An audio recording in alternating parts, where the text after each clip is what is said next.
There's more to a bottle cap than keeping liquid from leaking out of glass.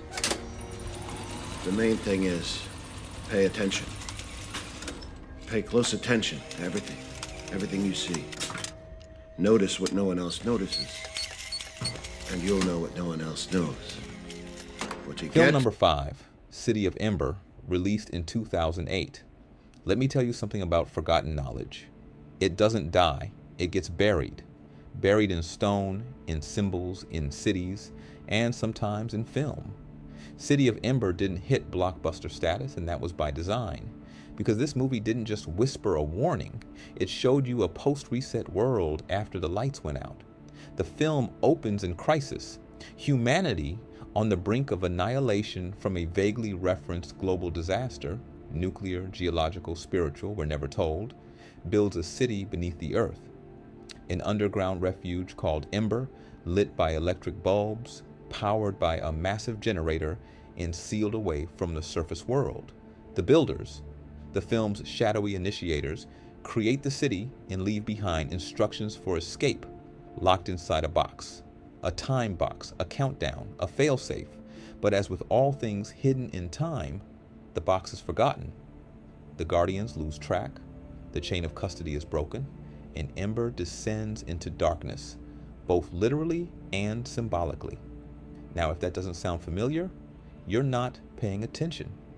This is a tale of post-cataclysmic amnesia, a society cut off from its origins, surviving on decaying systems they don't understand, ruled by figures who mask fear as leadership. That's not fiction, that's history. Or better yet, the part of history they don't want you to remember. We follow two protagonists, Lina Mayfleet, a bright, intuitive girl whose family once held the key to the city's future, and Doon Harrow, a boy obsessed with fixing Ember's failing power system. Together, they sense what the adults can't, that the city is dying, that the generator, the artificial sun, is stuttering, that something's deeply wrong. This is the essence of the hero's journey in a post-reset world. You're born into a decaying system. You sense something doesn't make sense, and you dig. And what you find is never what they told you. Visually, Ember is a decaying machine. Wires, pipes, gears, lights. It's a society built on function without understanding. The people operate systems they didn't create, can't repair, and dare not question. Sound like our world? It should. The generator, a literal representation of controlled energy, becomes a character in itself. Its failure is a metaphor for societal entropy. The lights flicker more often. Panic sets in, but no one knows how to fix it because no one remembers how it was built. And that, right there, is the heart of City of Ember. Post-cataclysm ignorance disguised as normal life.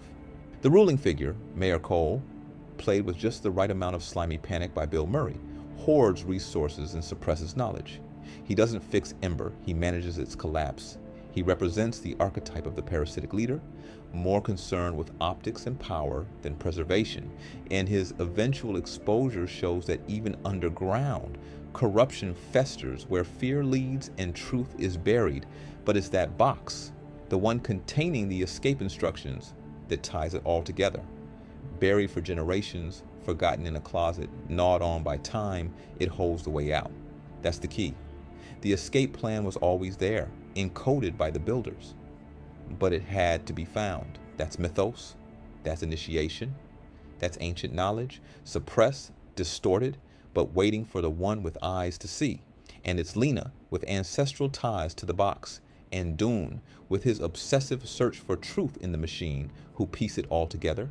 They follow fragments of diagrams, puzzle out ancient blueprints, and ultimately escape Ember, finding that the surface is not dead, but reborn. The floodwaters have receded, the stars have returned. The surface world is not the threat. It's the truth that's been kept from them. That's City of Ember's real message. The apocalypse happened.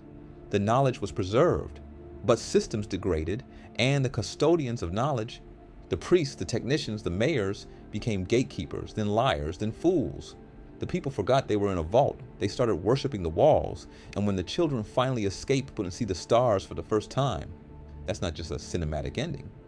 That's a metaphor for reawakening, for leaving the cave, for breaking the cycle of inherited ignorance. City of Ember isn't just a YA film, it's a quiet revelation. It's about how resets happen, it's about what gets buried, it's about how those in power will hide the keys to freedom in the name of protection. And it's about how the next generation, if they listen, if they dig, if they question, can find the light again. Because the truth isn't gone, it's just locked away. And you were born to find the box.